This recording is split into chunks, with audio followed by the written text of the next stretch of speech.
పంచామృతాలలో మొదటిదైనటువంటి పాలచేత శివలింగమునకు అభిషేకము చేసినంత మాత్రము చేత మీరు నోరు విప్పి అడగకపోయినా పరమాత్మ యొక్క నిర్హేతుక కృపాకటాక్ష వీక్షణముగా మీకు లభించేటటువంటి ఉత్తరక్షణ ఫలితమేమి అనగా కుటుంబమునందు సర్వ సౌఖ్యములు మీకు కలుగుతాయి.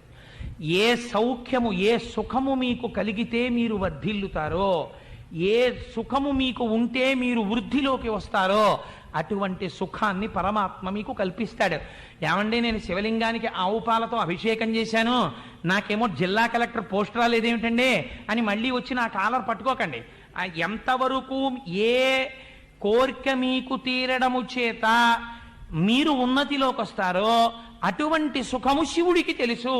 శివుని శిరమున కాశిన్ని నీళ్లు చల్లి పత్తిరి సుమంతనెవ్వాడు పారవయిచు కామధేనువు అనింటి గడి పశువు అల్ల సురశాఖవానింటి మల్లె చెట్టు. ఆయన